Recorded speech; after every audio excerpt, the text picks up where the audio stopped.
Hello once again, everybody, and thank you for joining me here on this Monday, December 7th edition of ATS Radio. I'm your host, Adam Burke. I'll be chatting today about Week 15 of the college football season. I'll recap Week 14, talk about some box score notes, talk about some power ratings adjustments, and take a look ahead here at the last week of the college football regular season. For the most part, some teams may play on the 19th. Some teams will be in their conference championship games in I guess we'll call it week 16 next weekend. But for now, a good card for Saturday. We'll take a look at that, and I'll talk about some of the adjustments that I've made with my power ratings and my evaluations of these teams as we head on into this weekend's action. Over at ats.io, lots of great stuff going on. As always, make sure you head on over there and check it all out. My updated college football power ratings are posted for Week 15. Opening line reports for both the NFL and college football. I'll have my betting trends and tips piece, situational spots, all those kinds of things here for college football for Week 15. Got to do some digging because we got to see who's up for division championships, who's up for conference championships, bowl berths and all those kinds of things. Still very much up in the air. We're down to 33 scheduled bowl games, and obviously that could change as we move forward here. It will only go down. It will not go up. So only 66 teams as of now getting to participate in a bowl game, largely based on their bowl tie-ins, not necessarily on what they've done so far here for this season. So a lot of legwork to be done in terms of that situational and betting tips piece, but that will be coming your way here today over at ats.io.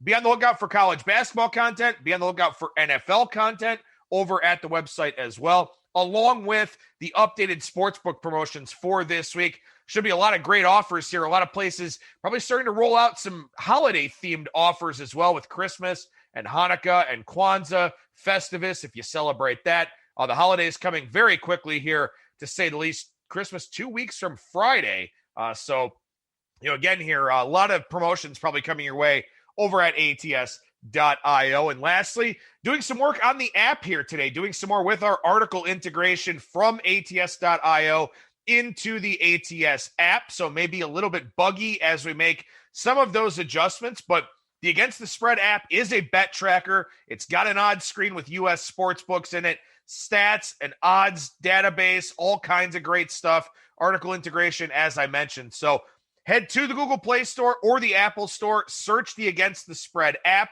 or you can go to ats.io on your mobile device, click on the ATS app heading, and then you'll be able to get links to direct downloads for our ATS app. Again, that is a very, very useful product. Also, you can buy subscriptions for the predictive model that's in there as well. So lots of stuff going on in that ATS app. And of course, as always, lots of stuff going on over at ats.io.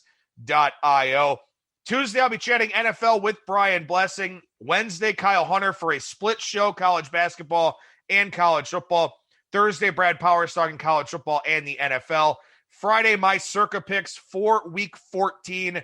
4-0 in Week 13 with Washington pending tonight. So hopefully get that 5-0. Hopefully start out the fourth quarter with a 5-0 score. But we'll see what happens in that matchup tonight between the Steelers and Washington. All right, so with that, let's talk some college football here. And before I talk about power ratings adjustments and some of the things that I saw from over the weekend here, I want to say this.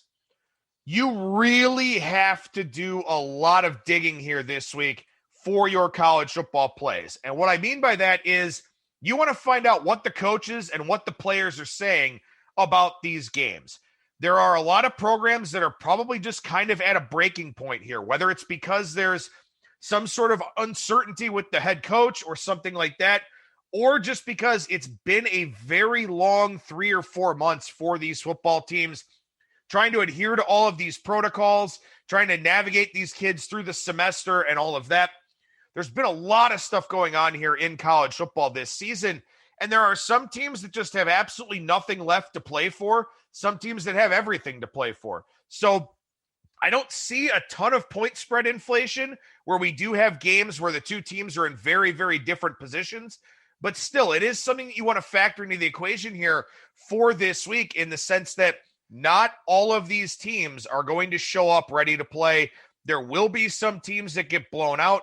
There will be some teams that say, we don't want to play another game, so this week will be their last game. Maybe they show up, maybe they don't. A lot of moving parts here with the end of the college football season. Again, the bowl picture, nowhere near as clear as that usually is. So, again, a lot of intangible factors, things you can't really quantify, things that would classify maybe more as a situational handicap than anything else. Those are things that you want to factor into the equation here quite a bit in week 15, because again, we don't know if we're going to get max efforts from some of these teams that are out there. So with that in mind, did make some adjustments here with my power ratings, some relatively big adjustments. I adjusted a lot of teams this week, just, in terms of catching up a little bit from, being out of town for the Thanksgiving holiday. Maybe some of my numbers were off a little bit. We haven't seen a whole lot of teams canceling due to COVID of late, which is pretty nice. But, we've had to readjust some of their power ratings numbers, teams that maybe we lowered, teams that maybe we increased, stuff like that.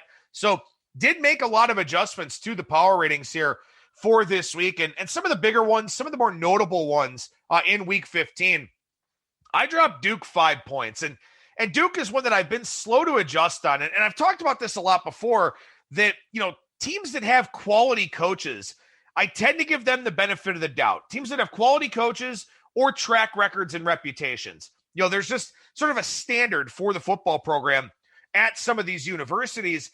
And David Cutcliffe has done a great job with the Duke Blue Devils. They generally overachieve relative to the personnel that they have. This season, that's not taking place. Chase Bryce has not been the answer at quarterback. This is a team that, last week, when you look back at their box score, it was pathetic. Chase Bryce was 20 of 25 passing, which is good, for 94 yards, which is not good. Duke, 25 of 31 passing, 121 yards. So about a little under 5 yards per completion. That's embarrassing. 5 turnovers, 4 fumbles for Duke. It came to a point where I simply had to lower Duke's power rating, drop them 5 points. Now I'm pretty close to their number here against Florida State for this week. So an overdue adjustment with the Duke Blue Devils. But again, this is something that you run into from time to time when you're adjusting college football power ratings. You give these teams a little bit too much of the benefit of the doubt for a variety of different reasons, or you don't give a team the benefit of the doubt for a variety of different reasons. And Rice is one of them for me. I upgraded Rice 5 points in my power ratings this week, maybe a better late than never adjustment, but also this gives me a better frame of reference putting together my 2021 power ratings, where I will use my end of season power ratings as a guide for starting to stack rank these teams.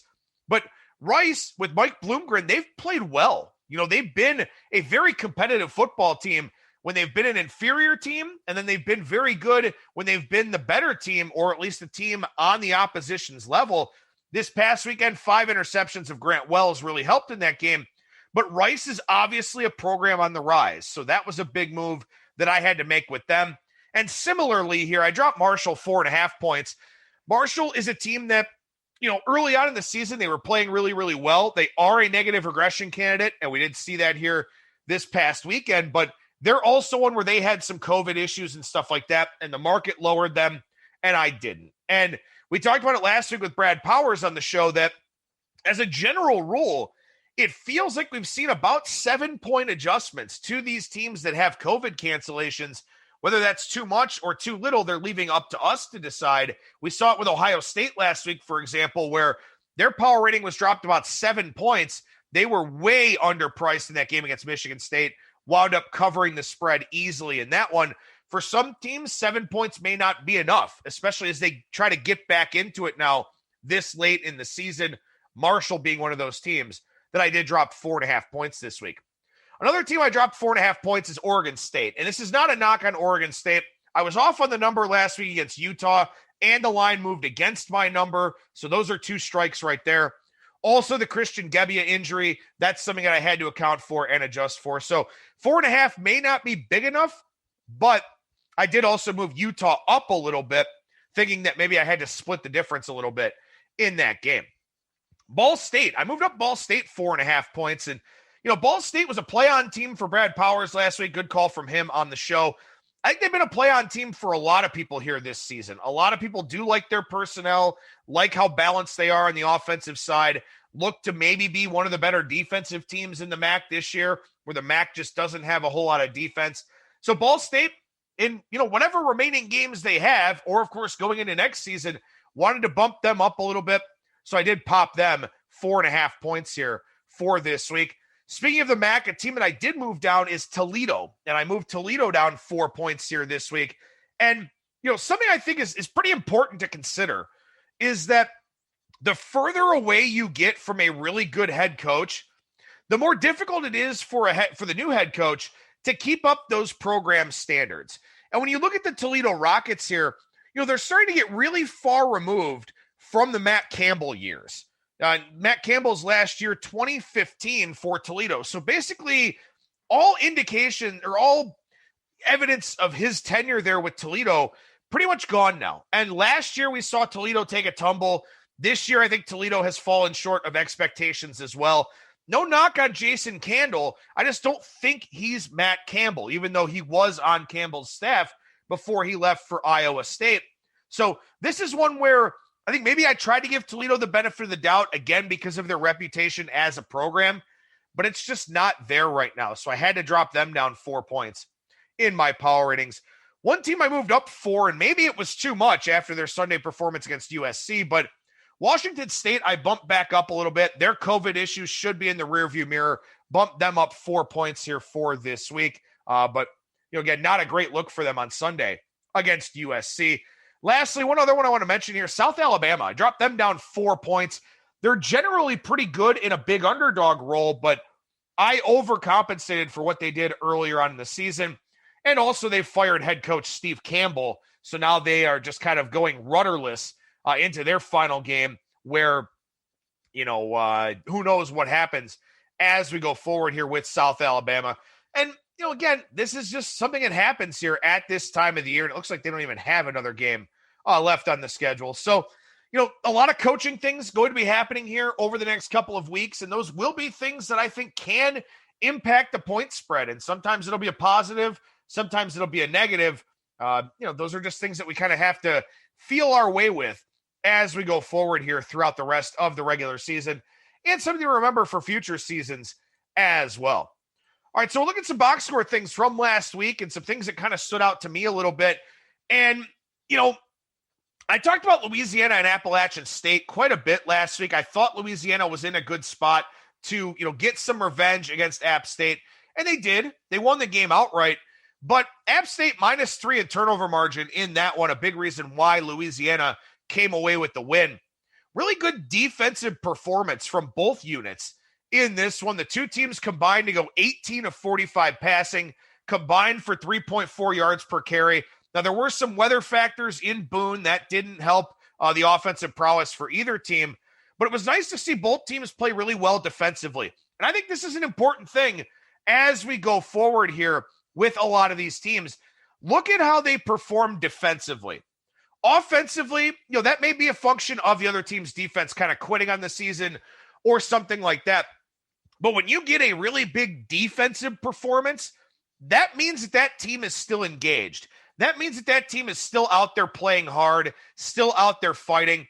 Yeah, we're going to see some big shootouts and some very high point totals and stuff like that as everybody just tries to put up numbers and, improve their draft film and everything else. But when you get two teams that play a really solid defensive game, those are two teams I think you want to play on in subsequent weeks because they are still trying. For App State, impressive to see them still trying to the degree that they are because they're not going to be in the Sun Belt Championship game for the first time since that was established, and also not getting a piece of the Sun Belt Conference Championship for the first time since, I believe, 2014. So good to see them have the effort that they had despite losing there to Louisiana 24-21. Clemson and Virginia Tech. So this game wound up being kind of a lopsided score in a lot of ways here, but this was one where Clemson only outgained Virginia Tech by 100 yards. Clemson was +2 in turnover margin. They had a strip 6. They recovered a fumble at the Virginia Tech 12 that led to a short field touchdown. So that was one where, I think that one was a little bit misleading with Clemson and Virginia Tech. So one that you may want to take a little bit of an extended look at there as you're handicapping going forward with those two teams. Texas A&M was trailing Auburn 20-14 going into the fourth quarter, but 47 carries for 313 rushing yards. A&M just wore Auburn down in the second half of that game. They come away with the victory. I think it was 31-20, something like that. But A&M, they're playing great in the trenches this year. I know that's something I've talked about on the show here so far this season, that it's been kind of an issue for Jimbo Fisher teams in the past. It is not an issue for A&M this year. Very, very impressive fourth quarter for them against Auburn, finally wearing the Tigers down. I definitely have to give them a lot of credit for that performance, to say the least. Iowa State, 42-6 over West Virginia. And usually when you get a blowout like this, you see some turnover margin things or something like that. We did not see that in this game. This was a straight up 42-6 ass kicking from Iowa State. West Virginia was even 7 of 17 on third down. Two sad field goals for them. They missed a field goal, couple turnovers on downs. They couldn't stop Iowa State, and Iowa State didn't want to slow down. Iowa State, 7.2 yards per play, only 8 of 12 on third down. So only 12 third down attempts from Iowa State. They just simply moved the football very, very effectively in that game, just up and down the field, really marching on the West Virginia defense. And we see a line move here this week with Oklahoma taking money against West Virginia, with the Mountaineers coming off of that lackluster defensive effort. And the thing that's interesting about that is Oklahoma only had 4.6 yards per play against Baylor this past weekend. And Baylor's not having a great season, for whatever data points that they have, but to hold Oklahoma to 4.6 yards per play is a very impressive showing from the Bears defense. So interesting to see Oklahoma money coming in against West Virginia, even though Oklahoma's data point last week wasn't super impressive. So that's something I think is definitely worth watching here as we go forward with the betting odds for Oklahoma and West Virginia. Coastal Carolina had the ball for 38 minutes against BYU. What a game that was. Game of the year candidate, at least so far here. Coastal getting that tackle on the 2-yard line as time expired to win the game. We are seeing money come in against Coastal here this week, though, against the Troy Trojans. And this situationally is a move I definitely understand. Off of a very physical game against BYU, they've got bigger aspirations against Louisiana in the Sun Belt title game next week. Coastal now, top 10, I think, or they're 13th in the coaches poll, something like that. We'll see what their college football playoff ranking looks like, but that is not an easy spot for Coastal Carolina this week against Troy. But they did what they do best. They controlled the clock. They moved the chains. They kept the other team's offense off the field. It's a recipe for success for Coastal Carolina. We'll see what they do here against Troy, and we'll also see as we go forward here, now that South Carolina has hired Shane Beamer, who's interested in Jamie Chadwell from Coastal Carolina. That will definitely be worth watching. TCU and Oklahoma State. Now, we usually talk about turnover margin in terms of lopsided losses. How about TCU here? They beat Oklahoma State 29-22. They had 5 turnovers in the game. They were -4 in turnover margin and still beat Oklahoma State. That is a very bad look, a very poor data point for the Oklahoma State Cowboys here. And it would tell me that Baylor is the right side in this week's game between Oklahoma State and Baylor. Now, that lines up to 4.5 or 5.5 last I looked. But Baylor with a pretty good defensive effort against Oklahoma. Credit to them for that. They're still playing hard. Oklahoma State can't even win a game when they're +4 in turnovers. I think Baylor is the side in that one. So that is a play on my short list here early in the week. I'm kind of curious which way that line moves, but it's definitely a game on my radar for week 15 here. As I mentioned, 5 Grant Wells interceptions for Marshall in the 20-0 loss to Rice. One of them was a pick six. Marshall, a plus territory punt. Rice fumbled at the Marshall goal line. Pretty sloppy game overall there, especially on the Marshall side, but an impressive win nonetheless for the Rice Owls. Texas Tech only beat Kansas 16-13. Texas Tech -4 in turnover margin in that one. Kansas, though, 1 for 5 on fourth down in that game. So they kind of negated their turnover advantage. They're +4 in that department. But Texas Tech this is not a good football team. And Matt Wells not there, not coaching. I think he's got COVID, but this is just not a good Texas Tech football team. I don't know if they have any games left here on the card, but I would not be looking to play Texas Tech at all whatsoever in their remaining games. And also, too, I think they're a fade team opening up next season as well, where Matt Wells just doesn't seem to be working out all that well in Lubbock. Nebraska won. Nebraska beat Purdue. I think 31-21 was the final there. Only the third time in the Scott Frost era that Nebraska didn't have a turnover. Scott Frost era, of course, beginning with the 2018 season. So doesn't happen often. We've talked about this a lot. Nebraska's biggest issue is turning the football over. They didn't do it, and they beat Purdue. So that's a pretty simple recipe, I think, for Nebraska. It is very hard to expect them not to turn the ball over, but no turnovers for them. They pick up a win. Pretty simple to explain there in that one. Akron and Bowling Green, awful football game. Akron had a blocked punt touchdown. Bowling Green fumbled a punt return. They had a pick deep in their own territory. Akron scored 17 points off of those. Did drop Bowling Green in my power ratings. Did not move Akron up at all, for what it's worth. Western Michigan and Eastern Michigan, a big-time shootout in this one. Western Michigan -3 in turnover margin. That was the difference in the game. They outgained Eastern by about a full yard per play. So Western Michigan remains a very explosive offense, a very poor defense. A lot of overs coming your way in Western Michigan games here this season. And, we'll see what happens with their personnel for next year. But right now, if there are any remaining Western Michigan games, I think the over is very clearly the way to look in those.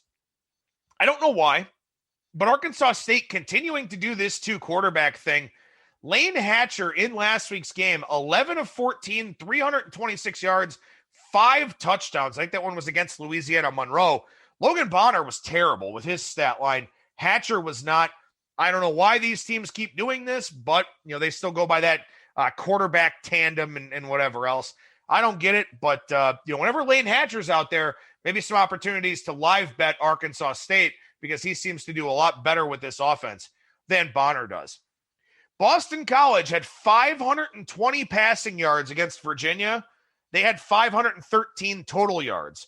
So Boston College has been very weird to figure out this season. They threw the football a ton early on in the year. Then they started running the ball again.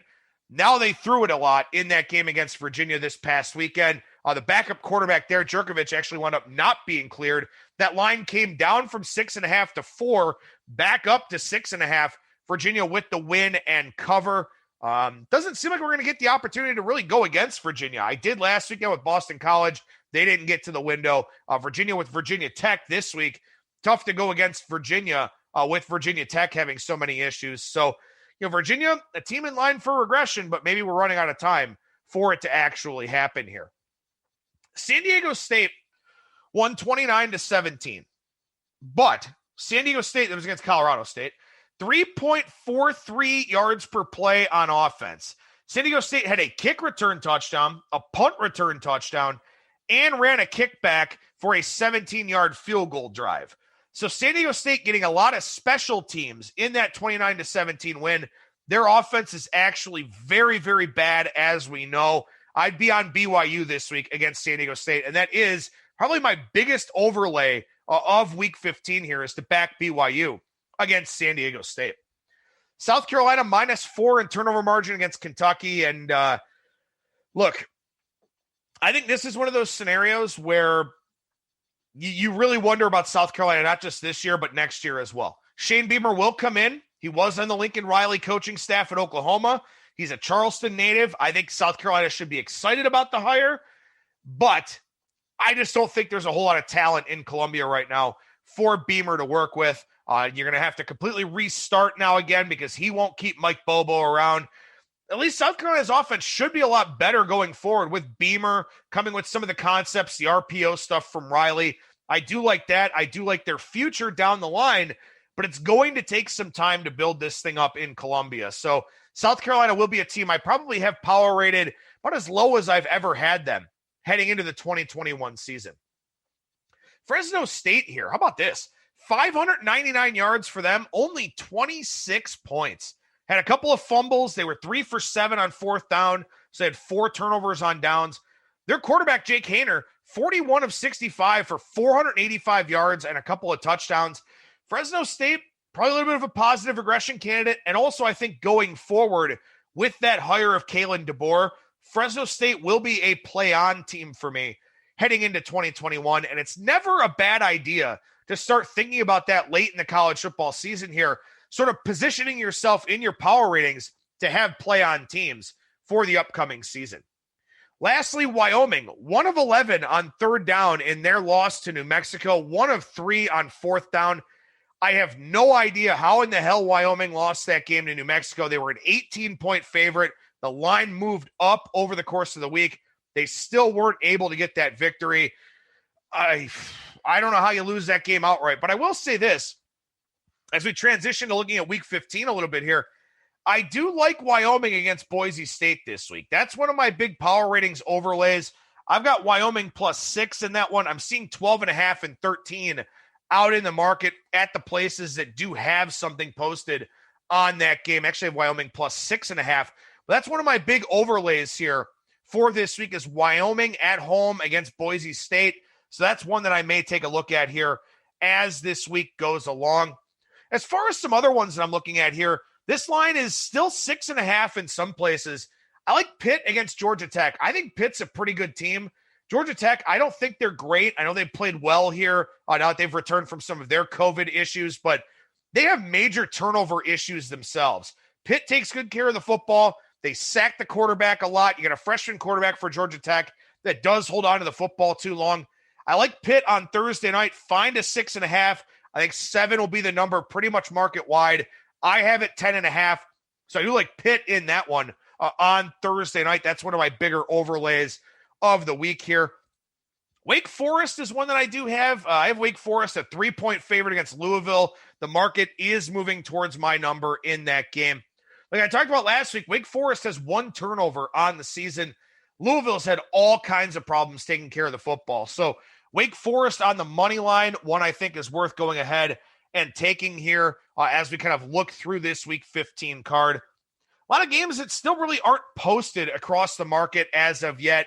You know, some COVID concerns, quarterback concerns, all those types of things.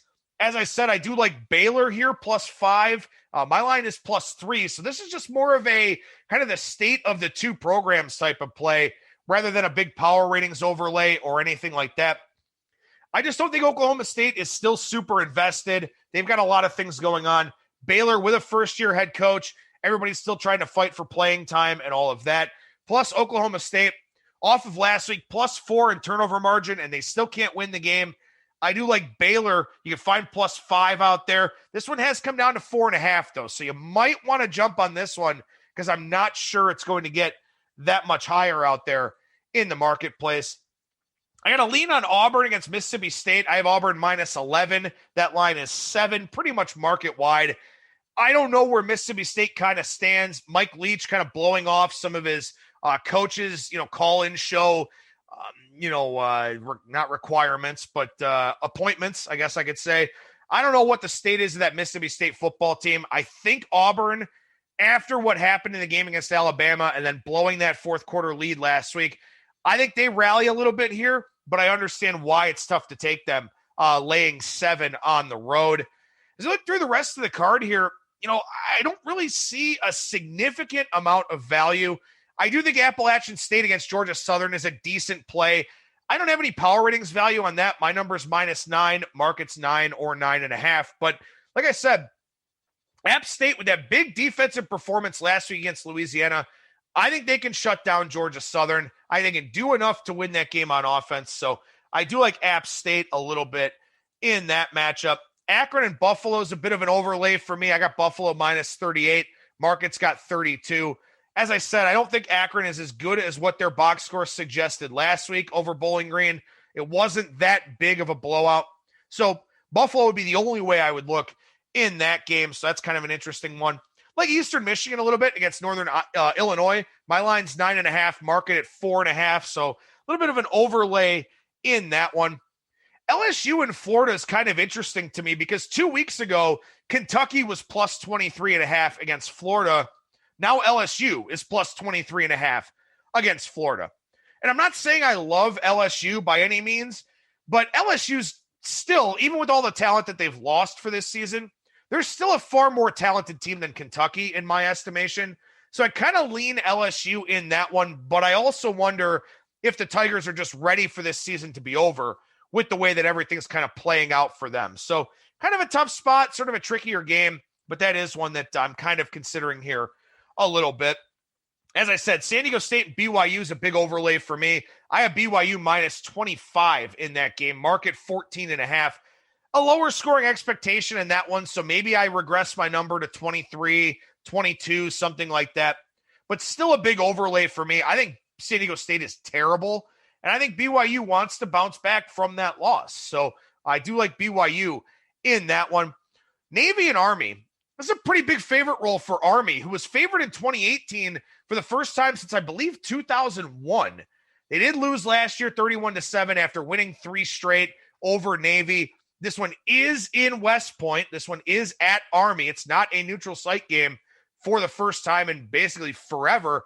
My line's only 2.5 here, though. So this one's a little bit high for me. I don't know if I will play this game. I think it's kind of a tough game to play, but it is one that's sort of on my short list here that I'm taking a look at with Navy on the road at Army. So do have some power ratings overlays, do have some games that are of interest here for this week. Check out the article over at ats.io with my power ratings and also all of my market numbers. And hopefully you've learned some things here over the course of this regular season with how to put together power ratings, the process of adjusting them, the idea of using box score research to help you find some line value early on in the week. These are all very important topics, very important things you can carry forward to any season.